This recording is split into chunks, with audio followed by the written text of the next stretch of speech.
What's up, guys? It's John at National Sports Entertainment, and I wanted to do my college basketball video now because I'm happy to see a lot of people are asking about the college picks, and I was putting them out for a while, and it's fine, but I can understand a lot of people are more interested in NFL, and NBA, things of that nature, playoffs. But the reason I've been putting out the college picks is because of a metric that I really like. It's just one that holds up over time, and it is the college basketball against the spread record. And it's the literal only thing I use picking these games. I don't know any players on the teams, yet we have the highest hit rate with college. So yesterday, there was only about 3 or 4 games. I posted them in the Discord. We about split them, so we actually worse than split them. But here's our plays, and this is going to cover tonight too. So, obviously, these were all leg ones. I didn't pick them as leg twos for a reason. I didn't love any of them, but I wanted to get some plays in.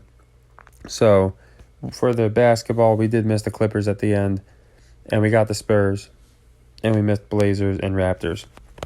So, for those 3, they are what are known as open sequences, and the next one's going to be a leg 2.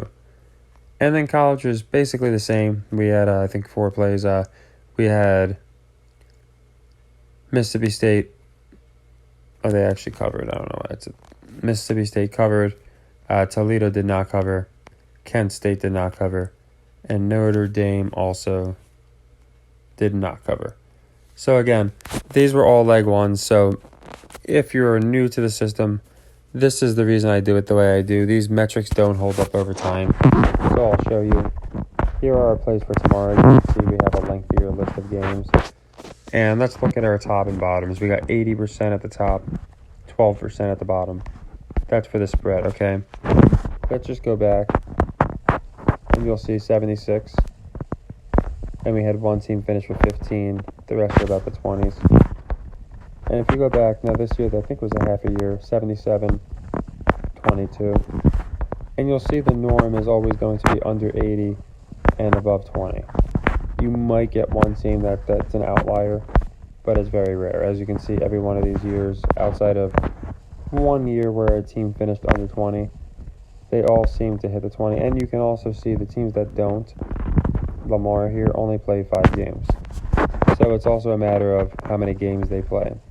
So here they did Pacific play full schedule 15.4, but out of hundreds of teams, they are the only outlier. So I bring that up because look at the amount of teams we have now that are in the 70s, which just can't hold. You just saw that only a very select teams finished 80 or high 70s. Then you look at the bottom part. We got 3 teams that are under 20. We got another handful that if they lose a game or 2, they're under 20. So these things just don't hold. And the same is true for the over-under. The over-under is actually more 50-50 typically. So you'll see the highest over is only 72, and we got 23 on the under. This year, we had 78 here, but again, the 100's only 3 games. And we have 23, if you include the only team that played a full schedule. And you can just keep going back. It's the same exact thing. Here, we had an 81. Again, there's sometimes one outlier. And on the under, we were still over 20%. So when you have handfuls of teams on that metric, that's why I play it so strongly. That's why we've been hitting at like a 70% clip. Right now we have 5 teams alone, and about 7, if we're going high 70s, that are higher than the best teams in the last several years have finished. So we know UAB is not finishing at this 88.9 clip. They might finish over 80, but they're not finishing at 88.9. So that's literally all I did. So we got Navy as a play. We got Charleston South as a play. We got Nebraska. I really like that play. And that's literally all I did. So it's not fun. It's not, fancy. It's literal just numbers. But if you like good high metric plays, this is what I'm doing. The number at the end is when they play. That way you don't have to go searching for them.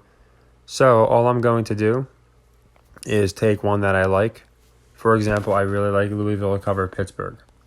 And it's because not only does Pittsburgh have a really good record against the spread, but Louisville has a bad record against the spread. They're 33%.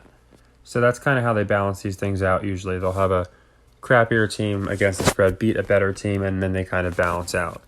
So for my leg 2 here, for our Raptors loss, we're going to go 2 units on Louisville to cover Pittsburgh. Okay. And then I'm doing the same thing. Nebraska, Ohio State, I like it to go over. So we are going to look for another law. Okay, Clippers cover Sixers.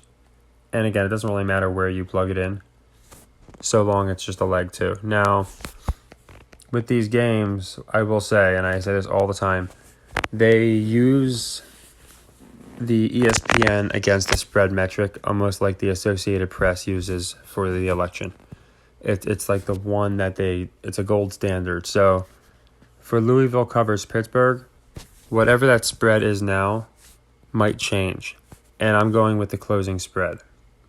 Because when you go with the closing spread, it's the only one where, again, ESPN only goes with, they match it up perfectly. So when you look at how teams finish against the spread, it doesn't matter what it opened with. It doesn't matter what CBS says. Right now I'm having an issue with ESPN, but it doesn't matter what Fox says. It doesn't matter what any of them say.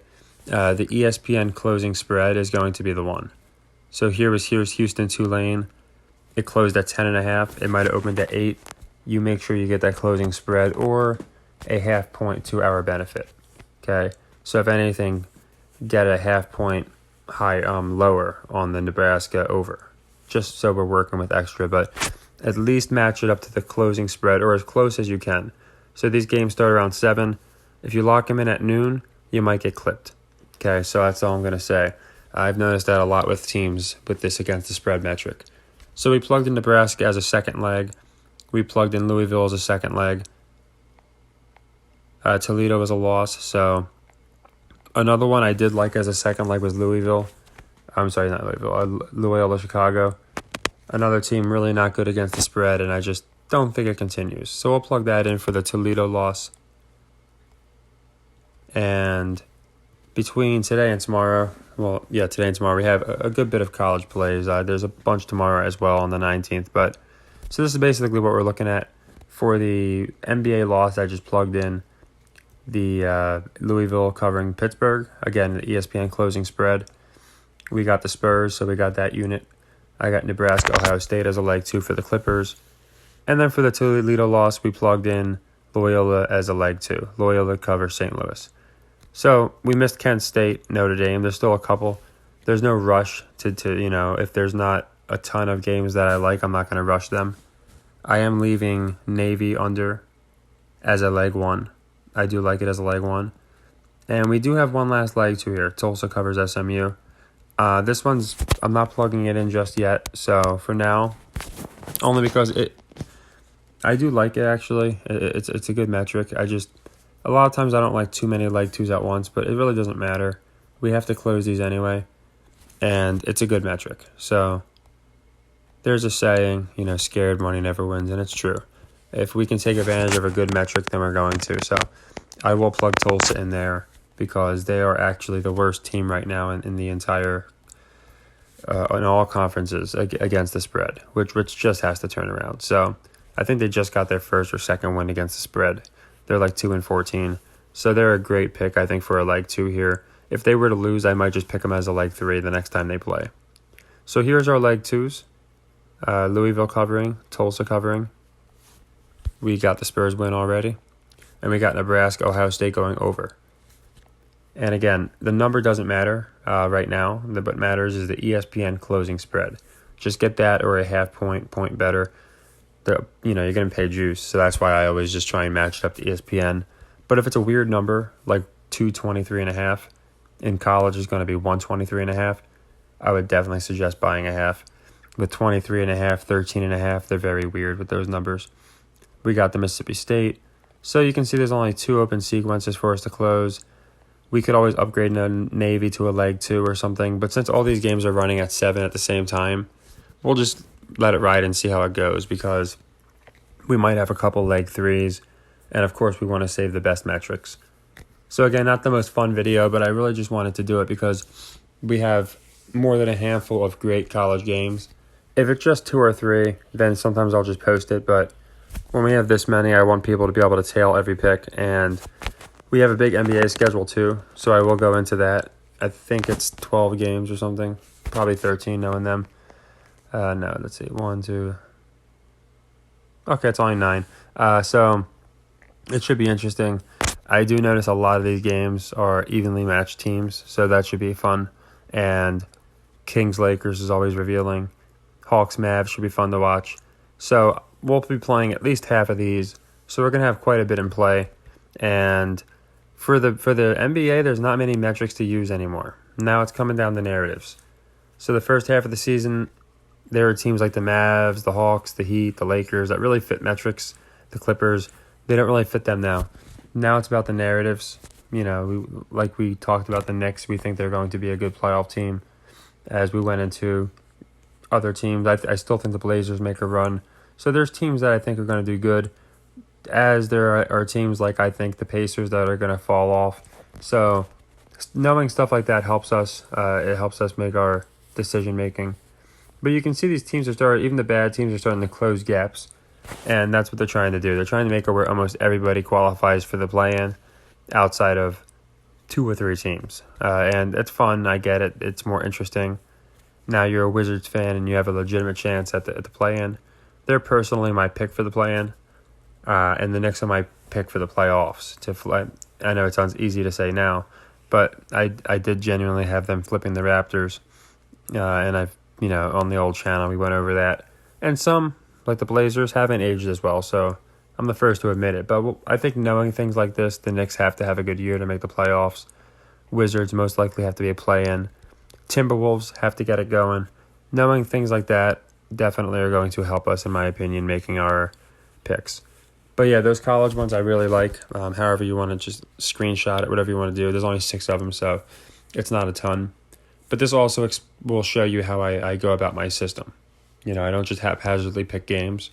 I make sure to plug in good metrics. And the whole purpose is if Loyola Chicago covers, we went 1 for 2, yet we profited 1 unit. And we've been doing that consistently. As I said, we were up 58 units, and I expect to be up back in the 70s very soon. Usually it's just like this. You get a slew of college games. We more than split them, and that's typically when we make most of our bankroll. So take care, everybody, and happy earnings.